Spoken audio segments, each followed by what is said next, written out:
Hi, Kevin McDonnell here. I've been a property investor now for over 18 years. I've built up a multi-million pound property business and I'm known as the UK's leading expert at creative, no money down property investment techniques. I get asked all the time, how do you negotiate creative deals? I don't see a property advertised for sale as an option agreement, so how do you secure it on an option agreement? Well, in this video, you get an exclusive behind the scenes access to me doing a live negotiation. So a lease option agreement, what is it? It's the option to buy something, but not the obligation to buy. So just like the hire purchase of a car, you pay a small upfront payment on the car to get the keys to drive that car. Then you pay a monthly payment every month to keep the keys, allowing you to drive the car. And then at the end, you've got a choice. You can either give the car back or you can exercise your option to buy. It's the very same thing with a house. You pay a small upfront payment, as little as £1, to get the keys of the properties. You then make the monthly payments, the mortgage payments.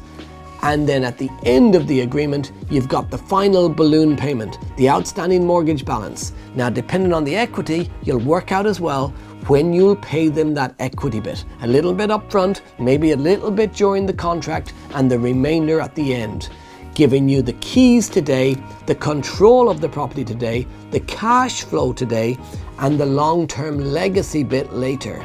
So lease option agreements are a phenomenal way to build a portfolio of properties quickly without needing to take out your own mortgages, without needing 25% deposits. If you've got bad credit, lease option agreements are the way to go. So the agent approached my business partner, Anna, about this portfolio. Landlord who was on our books, they've got a portfolio of properties, they're looking to sell the portfolio, would you be interested? So I said to Anna, let's arrange a meeting, then get all parties together in one room. But before we get started, make sure you like, subscribe, and hit that notification bell. Okay, so let's grab Anna, let's have a chat before the meeting. Talk to me, get me up to speed on this. They started with 2 properties and Yeah. they're increasing the portfolio to 7. Yeah. Currently they've got 6 properties. But so she doesn't need to sell them? She doesn't need to sell them. Are they all tenanted? They all tenanted and they all have got good yield. Right, so what's the rents? 525, Yeah, 495, yeah, 595, yeah, 750 yeah. and 550. Well, you got 5 of them. Oh, Cool. 5 of them. Lovely. Okay. Of the ones you know, has she got an idea what she wants for the houses? Yes. What's that? The first one, she wants something around 130. 4.8% yield. It looks like her rents are on the low side, aren't they? Yeah. Okay, so that'll help. The lady's had property since 2000s, so what does that mean? She's probably got quite a bit of equity, but what's likely happened to get to 7 houses is she's refinanced them to buy more. So we don't know what her mortgage would be, and I'd really be guessing, because it doesn't really matter how long she's owned them. She's likely bought, let it go up in value, pulled money out, bought another one, let it go up in value, pulled money out, got another one. So her mortgages could actually be quite high, especially if she bought them, most of them, between 2000 and 2007.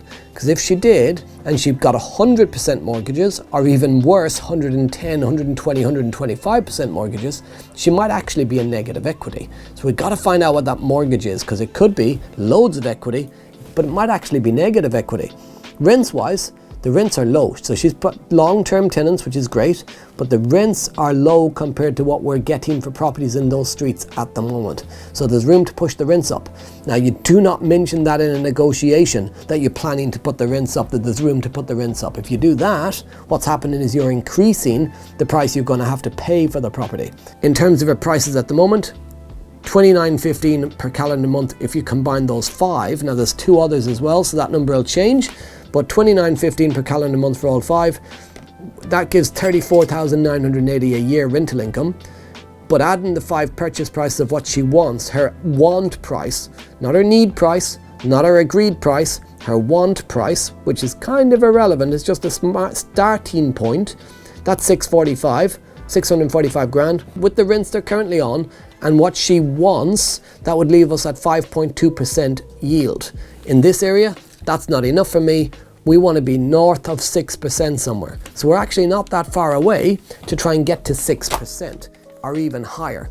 600 grand, so 34980 divided by 600 grand, that would take us to 5.8%. 34980 divided by 580 grand, that will take us to 6.03%. So 580k, we're looking at taking 65 grand sort of off the price, but 65 grand across 5 houses, we're only taking 13 grand off each property to make this work. Now 13 grand off 185 grand property, that's not hard to achieve at all. So we're not that far away. Let's see what happens in the meeting. Okay, so I've had to change shirt and mic myself up because I can't really go into a viewing with a vendor and an estate agent wearing those crazy stripes. So I'm dressing somewhat normal. Normal? You might think not normal, but it's normal to me. This is normal to me. So there's loads of banks across the country shutting down at the moment because of COVID. HSBC Bank there, that's shutting down soon. So we've got our eye on that as well, just to have a look, because that's new on the market. The whole high street's for sale. And this is one of the big advantages. The fact so many buildings are for sale. It's a buyer's market. I can choose any of them. I could take this one here. We could go for any of the ones up along the street. We could pick any one of these.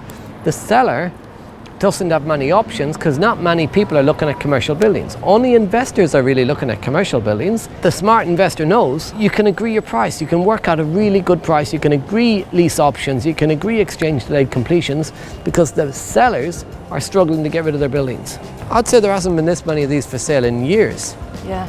Okay, so we're going in here. I'll see you on the other side. I'm undercover. Hiya. All right. Not bad. Kevin, how are things? Good to meet you. I didn't know a huge amount, just that obviously you've got 6 properties. I think you're looking potentially 8. Okay, 8. One of the challenges, what I do with a lot of people when they're selling properties is think about, obviously you want to sell them, but you need to try and sell them in the most tax efficient way as well, and the best possible way.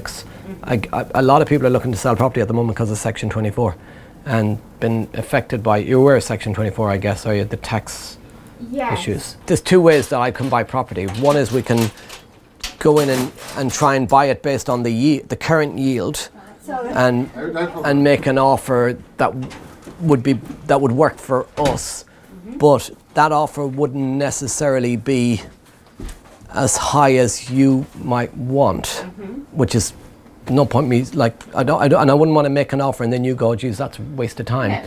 But at the same time, I always look at something and then go, okay, how can we get the best possible deal to help the seller? And one of your big challenges selling this, and it's the challenge anybody has as to build a portfolio, is when you go to sell your properties, you're hit with a massive capital gains tax bill for selling them all off. And if you sell them all in one financial year, which you're aware, you'll get your capital gains tax allowance. If you're both on it, you get 12.5 grand each. If one of you is on the property, you've got one set of 12.5 grand. Would you be prepared to buy them without a tenant so they could achieve a higher price for the property? But what we could do is either agree those prices now and then take on all of the payments, the maintenance, the voids, etc. You'd be the landlord? The landlord, yeah. You get your freedom, and then every 12 months we'd complete the purchase of one, so you'd get your 25 grand capital gains tax allowance as we go through, and you've almost got a lump sum every year then. So if at 25 grand a year capital gains tax allowance on 8 properties, you're avoiding 250 grand. Is it 25 grand a year? 250 grand in tax, 200k in tax. That you'd 175 grand less capital gains liability than you would have had, which is a huge saving. What if we were to go away and come back to you with two proposals, one of a buy now proposal and one of a buy over time proposal? Would that be something you'd still consider? I think we're open to, we are exploring the options, so yeah. We are open to suggestions, really. Right. If you could come up with the 2 options first of the prices, yeah, and then I think you guys decide, it's worth progressing to viewings, yeah, etc. Because you're valuing it on a yield basis, aren't you? Yeah, yeah, which is like they're going to be of a standard. Have they all got mortgages on them as well and stuff? Are they? But I guess mine all do. It's like they have. Yeah. You could do on an option agreement, you could take on your mortgages and literally make those payments for you. And then, so you literally, we'd agree, you sign a legal contract with a solicitor. If you buy a property, you go from, we agree a price now, you go to exchange and then you complete. All you're doing is taking it to the day before exchange. So you're doing all the searches and the valuations, you're doing the contract, and then you're just delaying the exchange until next year, and the exchange on the next one until the next year. So you're doing all the same. You produce the pack. The pack's done, all the legal side's done. Where we're talking about you take over the voids, the maintenance. Yeah. And You could literally, we could agree I could take over everything. So we'd take on the mortgages, the voids, the maintenance. If we were to do that, we'd need to know what the mortgages were. But in terms of, because you say we've got a 130 grand house, but I took a mortgage at 130% of the value in 2007 when you could. It's like, oh shit, I just took on a 175 grand mortgage. You probably owe 25 grand based on the handbag. But I mean, if the mortgages are, if you owed, it's Irish humour, if you owed 800 grand, if you owed 800 grand, it'd be like 200 grand. We could even work out how could we get you that 200 grand, the equity bit. Yeah. So we take on the debt bit, you get the equity bit, basically. Yeah. I wasn't particularly thinking of you taking the mortgages on. It was more about the maintenance and the day-to-day. Literally whatever. In terms of you want to say, look, we want to be, that's it, we're done, we could do that. How often do you do that, Kevin? Me regularly. Quite a regular. Yeah. I wrote a whole book on it. Yeah. Yes, I saw. Oh, you saw my book? All right. Oh, okay. I looked you up. All right. Okay. Yeah. I know what I'm talking about. But yeah. So yes, do you want to work on something? Yeah, can do. Appreciate you coming in to chat to us. I've got a bigger picture now of of stuff, which is helpful. So we've just come out of the meeting. We thought they had a portfolio of 6 properties. They've actually got 8 properties. They're looking to sell them. They've obviously got them in their personal name.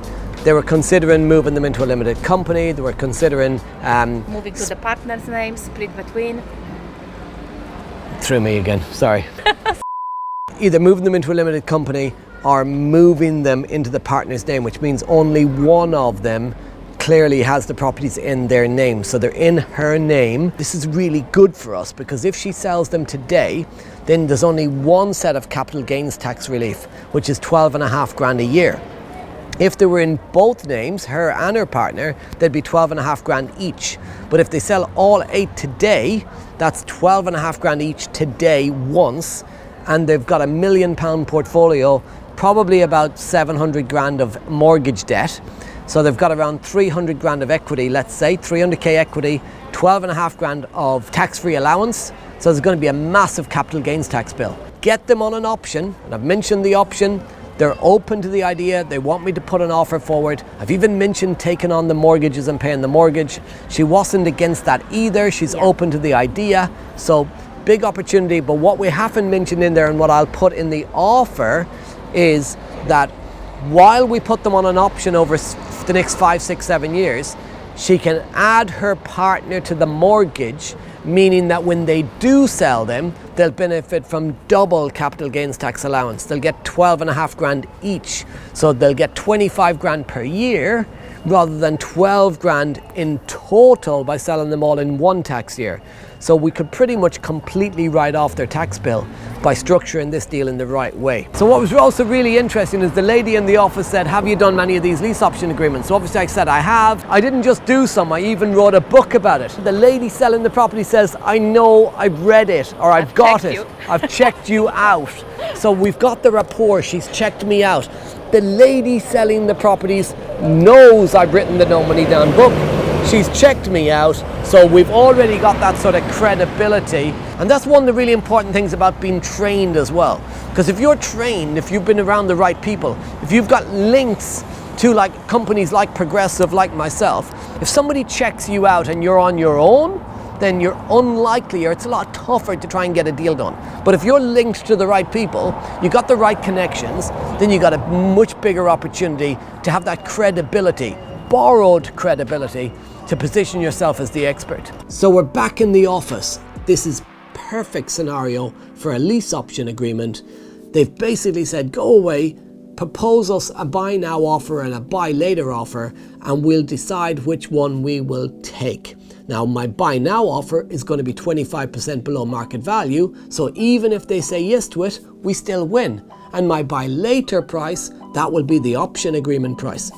I've even spoke about taking on the maintenance, the management, the voids, and the mortgages.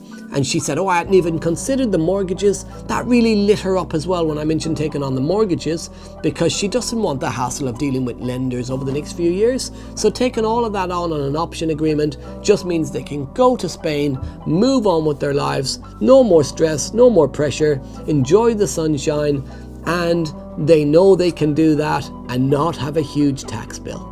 So if you want to see more videos like this, make sure you like, subscribe, and hit that notification bell.